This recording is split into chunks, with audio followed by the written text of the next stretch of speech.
Usa ka grupo sa simbahan.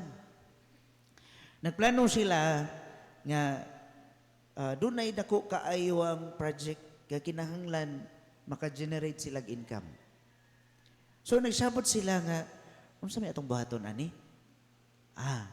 Ingon sila magpa-disco ta. Disco for a cause. Ganahan mo na? Manisko hay ra ba ming naungan eh. Disco for a cause. So naay dagkong pulta, naay gamay pulta katong mga major sponsor. Lingaw man na kayo. Daghang kay mga batan-on ana kay mahilig sa disco. Karon excited sila. Na magimupos nga ayo mo ana. Dili na maayo. Kinsa man ni sila? Kamo. Makaingon ba mo kung naay pa disco dili maayo? Sa inyo tubag. Ayaw kay dili maayo. Way klaro na.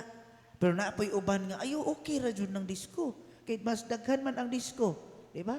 Kung naay kalingawan magabi, humapista dito, daghan man kaayong disco gyud. Sag-asa pa ni napita. Pila ka buok diri mga kapilya humagkuan ang disco perting puno Pero naay misa perting hawana. Tinuod na. Nga tawa kay tinuod. Pagpa-disco perting daghan ng tao. Bisag naipulta, naibayad. So, maka-generate yung income. Karon, nabahin man ang katong nagdumala. Pero nadayon ang disco. Pero tunga-tunga sa disco, nibundak ang kusog kaayong ulan. Nangabasa silang tanan o wala napadayon ang disco. Unsay mga naani nga mga reaksyon?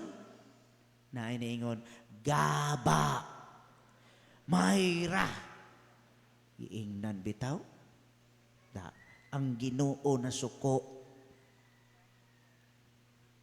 So, unsa may inyong reaksyon na?